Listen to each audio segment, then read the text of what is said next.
가도 가니까 어디 안 가니까 아이네 야외 주세요.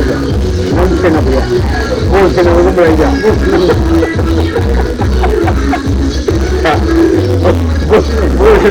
뭘 생각을 하는 많이 그러면 다른 마음 내내 꼬이고 뭘 생각해?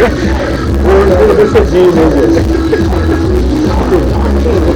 이자리 좀 와야 따라가네 짜짜하더니 그거 알아? 안농구에 봐 갔다 오는 많이 수고하는 해는 짠다 그냥 이제 막 4개월에 더 그런 거보다 짜짜해서 공부만 다 보면 더 나는 말라 그래서 충분히 이용해야 돼. 시행통화가 아니 엑스사이즈만 한다고 하면 조금 나다